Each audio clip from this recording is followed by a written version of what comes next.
الله يا ربي يا الله. لا إله إلا الله، لا إله إلا الله، لا إله إلا الله، محمد رسول الله، محمد رسول الله. الحمد لله والصلاة والسلام على رسول الله وعلى آله وصحبه ومن اهتدى بهداه. أما بعد، فعن عبد الله بن عمر رضي الله عنهما قال قال رسول الله صلى الله عليه وسلم من استعاذ بالله فأعيذوه، ومن سأل بالله فأعطوه، ومن دعاكم فأجيبوه، ومن صنع إليكم معروفا فكافئوه، فإن لم تجدوا ما تكافئوه فادعوا له. رواہ ابو داؤد. باب لا يرد من سأل باللہ. کتاب التوحید کا 54واں باب ہے کہ جو کوئی اللہ کا واسطہ دے کر تم سے کچھ مانگے تو اس کو خالی ہاتھ مت پلٹاؤ. لا يرد من سأل باللہ، جس شخص سے سوال کیا جائے اللہ کے واسطے سے، وہ سائل کو یوں ہی خالی نہ لوٹائے اللہ کی عظمت کے پیش نظر، کیونکہ اس نے اللہ عظیم کا نام تمہارے سامنے رکھ دیا. حقیقت یہ ہے کہ بلا ضرورت اور بلا حاجت مال کا سوال کرنا کسی سے حرام ہے اور انسان کی غیرت کے بھی منافی. ہم سب جانتے ہیں نبی صلی اللہ علیہ وسلم نے انتہائی فطرت سے لگتی ہوئی بات فرمائی ہے، الید العلیٰ خیر من الید السفلیٰ. اوپر والا ہاتھ نیچے والے ہاتھ سے بہتر ہوتا ہے. دینے والا ہاتھ ہمیشہ اوپر ہوتا ہے، لینے والا ہاتھ ہمیشہ نیچے ہوتا ہے. اوپر والا ہاتھ بہتر ہے، نیچے والا ہاتھ انتہائی گھٹیا ہے. اور بچنے والا ہاتھ بیچ بیچ کا ہے، لینا تو نہیں چاہتا، ارے بھائی لو، مگر ہاتھ بڑھا نہیں رہا ہے، بچ رہا ہے. یہاں تک کہ آپ نے بہت اصرار کیا یا خود لپک کے اس کا ہاتھ پکڑ لیا، اس کے ہاتھ میں کچھ ڈال دیا، تو یہ بیچ کا ہوا. اگر دینے والا نہیں ہوا تو مانگنے والا بھیک منگوں کا ہاتھ بھی وہ نہیں ہے، بچنے والا ہاتھ. حدیث میں ہے کہ اگر آدمی اپنی سواری پہ بیٹھا ہو، گھوڑے پر مثال کے طور پر، اور اس کے ہاتھ سے کوڑا گر جائے تو اتر کے لے، دوسرے سے نہ کہے کہ بھائی ذرا بڑھا کے دو. لوگ بلا ضرورت بھی لوگوں سے مال کا سوال کرتے رہتے. پوچھو تو کہے گا بھیک مانگنا ہمارا پیشہ ہے. بعض جگہوں پر فقیروں کی ذات ہوتی ہے، کہتے ہیں ہم ذات کے فقیر ہیں. لا الہ الا اللہ. فقیر بھی ذات ہوتی ہے اور مالداری بھی کوئی ذات ہوتی ہے. اللہ جس کو چاہے مالدار کر دے، جس کو چاہے فقیر کر دے. ہاں آپ حاجت مند ہیں، ضرورت مند ہیں، محنت کیجئے، مشقت کیجئے، لیکن وہ بھی نہیں کر پا رہے ہیں، آپ معذور ہیں. یا محنت اور مشقت کے بعد جو روزی ملتی ہے وہ آپ کی ضرورت کے لیے کافی نہیں ہوتی ہے، تو جتنی ضرورت ہے آپ کا حق ہے آپ اللہ کے بندوں سے مانگیں. بہرحال یہ سوال کے تعلق سے بات ہے کہ سوال ذلت ہے. لیکن اگر کوئی شخص اس ذلت کو گوارا کر کے ہمارے پاس، آپ کے پاس آئے اور مانگے، تو اس کے مانگنے کا دو طریقہ ہوتا ہے. یا تو کہے بھائی کچھ دو، میں محتاج ہوں، اللہ کا واسطہ نہیں دیا. یا کہا کہ بھائی اللہ کے لیے دو، یعنی ثواب کے لیے دو، یہ مطلب ہے، تو بھی کوئی حرج نہیں ہے، دینا چاہیے. چاہو تو دو، چاہو تو نہیں دو، لیکن دینا چاہیے. لیکن اگر اس نے یہ کہہ دیا کہ میں تمہیں اللہ کا واسطہ دیتا ہوں، میں اس اللہ کے واسطے سے سوال کرتا ہوں جس نے تم کو یہ مکان دی، یہ کار دی ہے، یہ جائیداد عطا کی ہے، جیسے فرشتے نے کہا تھا سفید داغ والے کے پاس اور گنجے کے پاس اور اندھے کے پاس، جن کو اللہ تعالیٰ نے نعمتوں سے نوازا تھا، صحت یاب کیا تھا، مال و دولت سے نوازا تھا. کہ اسألک بالذی اعطاک لونا حسنا وجلدا حسنا الی آخری. اس اللہ کے واسطے سے سوال کرتا ہوں جس نے تمہاری چمڑی اچھی کر دی، تمہارا رنگ اچھا کر دیا، تم کو مالدار بنایا، تاکہ اس کو احساس ہو کہ یہ انعام اللہ کا ہے. ہم کل بیمار تھے، آج اچھے ہوئے، یہ احساس دلا. لیکن بہرحال اگر کوئی اللہ کے واسطے سے سوال کرے تو اللہ تعالیٰ کی عظمت کا تقاضا یہ ہے کہ تم اس کو نہ بھی کچھ ہو تو کچھ دے دو. یہ اللہ کہ ایک دم نہیں دے سکتے ہو تو یہ انسان تو مجبوری. لا یکلف اللہ نفسا الا وسعها. اللہ تعالیٰ کسی کو طاقت سے زیادہ تو نہیں آزماتا، لیکن چونکہ اس نے اللہ عظیم کا واسطہ دے کر مانگا ہے تو کچھ بھی اس کو دے دو، یوں خالی مت واپس کو. یہ در حقیقت آپ کی طرف سے اللہ کی عظمت اور اس کے احترام کی دلیل ہو. بہرحال یہ حدیث کے ساتھ چلتے ہیں. یہ حدیث سنن کی ہے، امام ابو داؤد نے، نسائی وغیرہ نے روایت کی ہے. حضرت عبداللہ بن عمر رضی اللہ عنہ نے فرمایا کہ نبی صلی اللہ علیہ وسلم نے فرمایا، حدیث میں 4 جملے ہیں، ایک ایک جملے کو پڑھتے ہیں. من استعاذ باللہ فاعیذوہ. جس نے اللہ کے واسطے سے پناہ طلب کی اس کو پناہ دے دو. مثال کے طور پر اگر کوئی شخص ان سے کہے کہ بھائی تم ہم کو کیوں پریشان کرتے ہو، اللہ کے لیے مجھ کو بخشو، مجھ کو پناہ دو، یعنی اپنا شر مجھ سے ختم کرو۔ یا کوئی بھاگتا ہوا آپ کے پاس آئے کہ دیکھو کوئی مجھ کو مارنا چاہتا ہے، میرا پیچھا کر رہا ہے، مجھ کو پناہ دے دو، مجھ کو بچا لو، اور بچانے پر پناہ دینے پر تم قادر ہو، اور اس نے واسطہ دیا اللہ کا کہ تمہیں اللہ کا واسطہ دیتا ہوں، تم کو واسطہ دے کہ تم اپنے شر سے ہم کو بچاؤ، بہت میرا مذاق اڑاتے ہو، جب دیکھو تو مذاق کرتے ہو، اللہ کا واسطہ دیتا ہوں، مجھ کو بخشو، مجھ کو پناہ دو اپنی۔ اللہ اکبر، اللہ عظیم کا واسطہ دے کر کے تمہارے شر سے وہ بچنا چاہ رہا ہے، یا کسی کے شر سے بچنے کے لیے تمہاری پناہ میں آیا ہے اور تم اس کو پناہ دے سکتے ہو، تمہارے بس میں ہے، تو اللہ کی عظمت کا لحاظ کر اس کو پناہ دو، شر اس سے ختم کرو۔ ایک خاتون تھی جونیہ، غالباً ان کا نام تھا امیمہ یا اسماء، نام میں اختلاف ہے۔ نبی صلی اللہ علیہ وسلم نے شادی کی، کسی خاتون نے ان کو بتا دیا کہ جب نبی صلی اللہ علیہ وسلم آئیں تو یہ کہو گے اعوذ باللہ منک، اللہ اعوذ باللہ منک، آپ سے پناہ چاہتی ہوں، اللہ کے واسطے آپ سے پناہ چاہتی ہوں۔ یہ جملہ سن کر نبی صلی اللہ علیہ وسلم خوش ہوتے، چنانچہ اس خاتون نے یہ جملہ کہا۔ نبی صلی اللہ علیہ وسلم جب گھر میں تشریف لائے تو جیسے آپ قریب ہوئے اس نے کہا اعوذ باللہ منک، تو کہا کہ تم نے ایک عظیم ہستی کا واسطہ دے کر مجھ سے پناہ چاہا، مجھ سے بچنا چاہتی ہو۔ الحقی باہلک، کتاب الطلاق میں امام بخاری نے ذکر کیا، جا جا اپنے گھر والوں کے پاس جا کے مل لے۔ یہ طلاق کنائی ہے اشارے میں، مطلب تھا طلاق دے دیا میں نے۔ اب بتائیے، عورت نے یہ بات کہی، آپ نے پناہ دی کہ تم نے ایک عظیم ہستی کی، اس سے بمعاذن، اس سے بمعاذن، اللہ عظیم جس کی پناہ لی جاتی ہے اس کے واسطے سے پناہ چاہا۔ آپ نے کہا جا اپنے گھر والوں کے پاس چلی جا، یا طلاق دے دیا۔ تو یہ ہے اللہ کے نام کی عظمت۔ من استعاذ باللہ فاعیذہ ومن سأل باللہ فاعطوہ، جس نے اللہ کے واسطے سے سوال کیا۔ آپ نے اس کی تفصیل سنی، تمہیں اللہ کا واسطہ، اللہ کے واسطے دے دو، واسطہ اللہ کا دے رہا ہے، فاعطوہ تو اس کو دو، خالی مت لوٹا۔ الا یہ کہ وہ اللہ کے واسطے سے ایسی چیز کا سوال کرے جو جائز نہیں ہے تو ہرگز مت پورا کرو، یا جس سے مانگا ہے اس کو تکلیف پہنچا رہا ہے۔ مثال کے طور پر کوئی یہ کہے کہ میں تمہیں اللہ کا واسطہ دیتا ہوں اپنی پرائیویٹ لائف کے متعلق بتاؤ، میاں بیوی کیسے ایک دوسرے سے ملتے ہو بستر پر، اعوذ باللہ من الشیطان، یہ بے حیائی کی بات وہ ہم سے سننا چاہتا ہے۔ میاں بیوی کے تعلقات کی بات سننا چاہتا ہے، میاں بیوی کی تعلقات کی بات بیان کرنے والا انتہائی بے حیا مرد، بے حیا عورت۔ اس کی مثال حدیث میں دی گئی ہے کہ مثل شیطان اور شیطانہ کے، جو گلی کے کسی نکڑ پر یا بیچ گلی کے اندر یا سمندر کے کنارے یا آج کل جھاڑیوں کے اندر یا باغ باغیچے میں مرد عورت ایک ساتھ پڑے رہتے، بدفعلی کرتے ہوتے۔ اعوذ باللہ من الشیطان۔ اس طرح کا کوئی سوال کرے اللہ کا واسطہ دے کے، ہرگز اس کے سوال کو پورا مت کرو۔ کوئی کہے 10 روپیہ دیجئے، ایک شراب کی پاؤچ خریدتے، اعوذ باللہ من الشیطان، آپ ایسا سوال پورا کریں گے؟ مانگتا ہے مال، ضرورت پیش کرتا ہے یا نہیں بھی کرتا، اللہ کا واسطہ دیتا ہے، لیکن اگر گناہ کا سوال کرتا ہے مت دو۔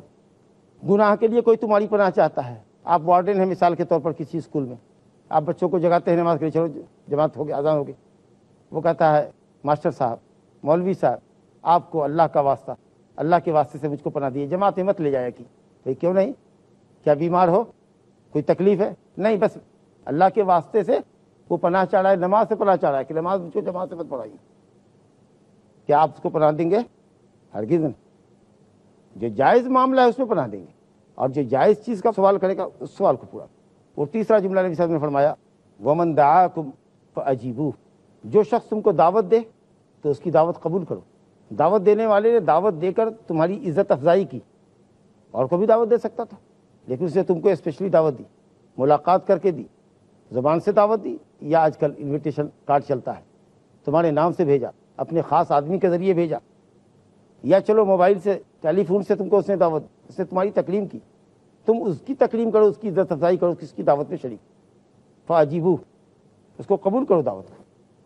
اور خاص کر جب ولیمے کی دعوت ہو، شادی کے بعد کا جو کھانا ہوتا ہے، اس دعوت میں شرکت کو علماء نے، بہت سے علماء نے واجب کہا ہے۔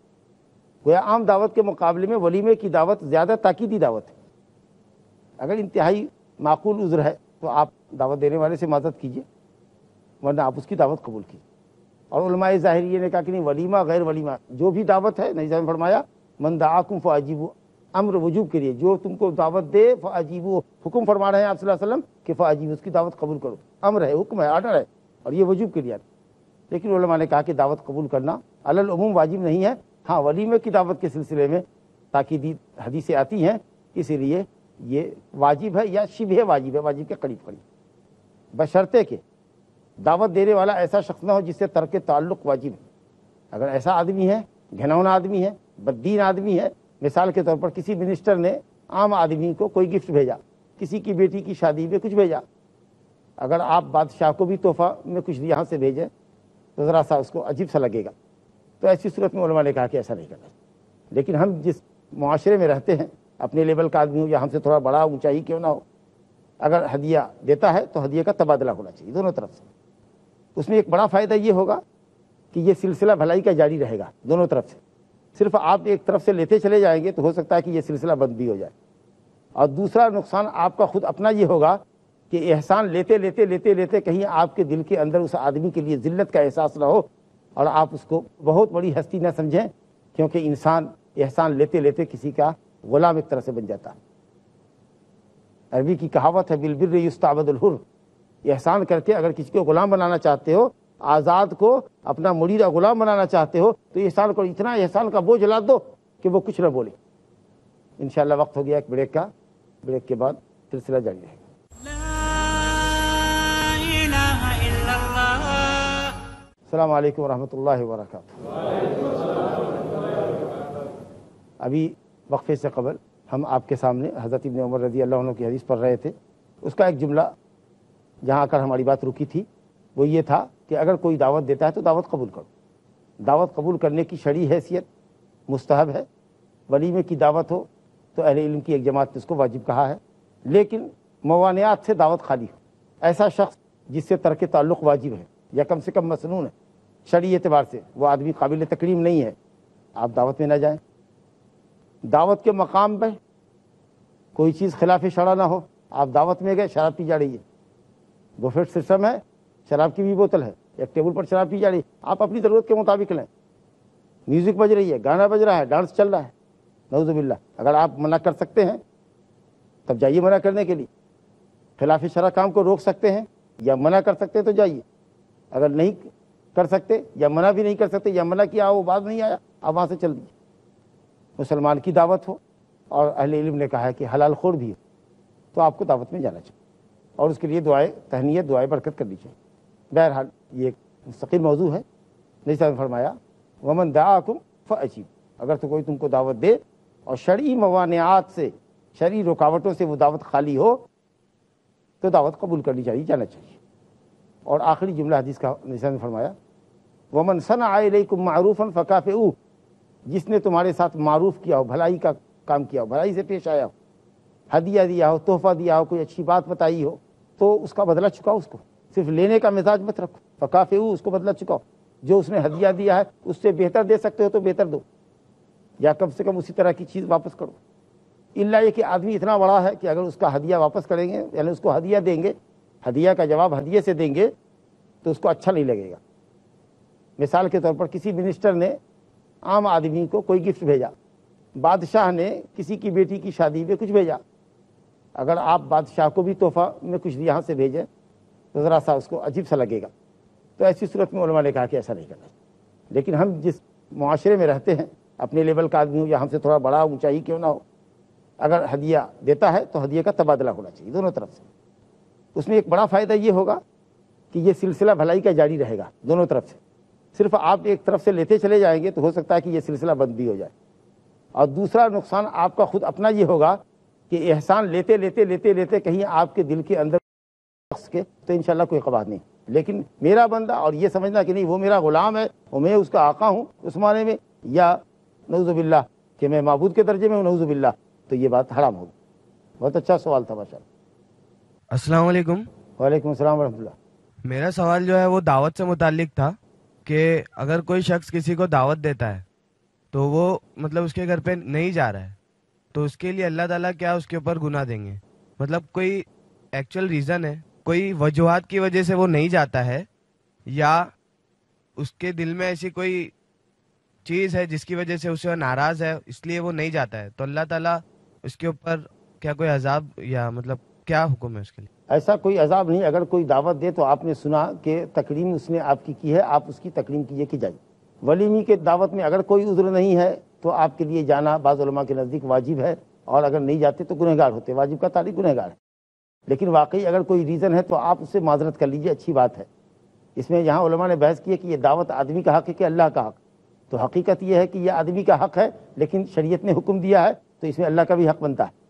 لیکن اگر آپ دعوت دینے والے سے معذرت کرتے ہیں اور وہ معاف کر دیتا ہے, ٹھیک ہے کوئی بات نہیں ہے, نہیں آ سکتے تو کوئی حرج نہیں ہے, تو آپ پر کوئی گناہ نہیں ہوتا. تو اصل میں یہ آدمی کا حق ہے. اور رہ گئی بات کسی تکلیف کی, تو اس کا ازالہ کرنا چاہیے کہ اگلے کو معلوم ہے, سامنے والے کو معلوم ہے کہ مجھ کو اس سے تکلیف ہے, پھر بھی وہ آیا ہے میرے پاس دعوت لے کر کے, اس کا مطلب یہ ہے کہ وہ مجھ سے صلح چاہتا ہے اور تعلقات کو استوار کرنا چاہتا ہے. تو اسی ذریعے سے گفتگو آگے بڑھے گی, تو جانا چاہیے. اور انتقامی جذبہ نہیں رکھنا چاہیے. اللہ کے لیے اگر آپ کسی کو معاف کر دیتے ہیں تو اللہ آپ کو معاف کر دے گا. اور ایسے ہی لیت العال عذر لنگ کے ذریعے دعوت سے اپنے آپ کو روکنا, یہ بات ٹھیک نہیں ہوگی. السلام علیکم. وعلیکم السلام. میرا سوال ہے قبرستان جانے کے متعلق ہے کہ مردوں کو اجازت ہے کہ تم قبرستان کی زیارت کرو, لیکن عورتوں کو منع کیوں کیا گیا ہے؟ اچھا سوال آپ نے کیا.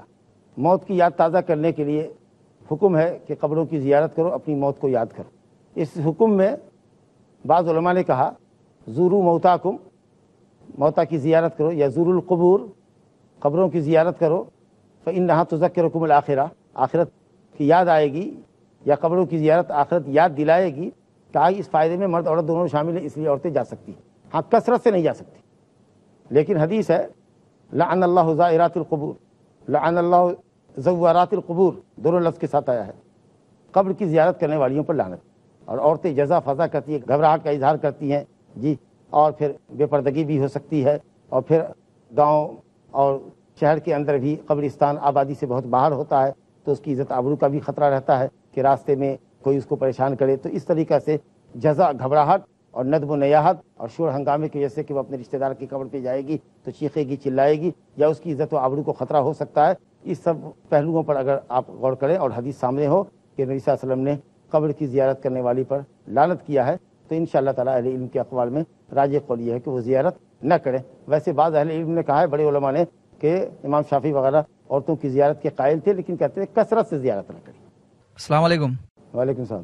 شیخ, قریبی رشتے دار جو سود لیتے نہیں ہے, سود دیتے, لیکن جیسے کہ لون پہ گاڑی وغیرہ لے کے ان کا کاروبار ہی اس کے اوپر چلتا ہے پورا 2-3, تو وہ لوگ بار بار اصرار کرتے دعوت دے کے کھانے پہ آنے کے لیے, لیکن ابھی اس وجہ سے کہ وہ سود میں ملوث, ہم لوگ جا نہیں سکتے ادھر, تو کیسے کیا کریں؟ اگر وہ ڈائریکٹ بنا کرتے تو ان لوگوں کو برا لگتا ہے کہ یار کیسے ڈائریکٹ بولتے ہیں. اہل علم کا اختلاف ہے کہ اگر کسی کی کمائی میں حرام مال شامل ہو تو بعض علماء نے کہا کہ وہ گنہگار ہے, ہم اس کا چاول دال سالن کھاتے ہیں, ہم گنہگار نہیں, اس لیے ہم جا سکتے ہیں. ہمارا کچھ فرض بنتا ہے کہ ان کو. نبی صلی اللہ علیہ وسلم نے یہود کی دعوت قبول کی ہے, لیکن آپ جائیں تو ان کو سمجھائیں, نصیحت کریں, 1-2 مرتبہ جائیں, نصیحت کریں, اور کہیں کہ اگر آپ نے یہ دھندا نہیں چھوڑا تو شاید ہم آئندہ آپ کی دعوت نہیں قبول کریں گے, کیونکہ ہم کو اللہ کا دین عزیز ہے. تو آپ نصیحت کے لیے دعوت کے لیے جائیں. بعض علماء نے کہا کہ اگر آمدنی میں زیادہ بڑی آمدنی اس کی, یعنی 60-70% حرام آمدنی ہے, تو نہ جائیں. وقت ختم ہو گیا ہے. وباللہ تعالیٰ التوفیق. اللہ اللہ یا ربی یا اللہ, اللہ یا ربی یا اللہ.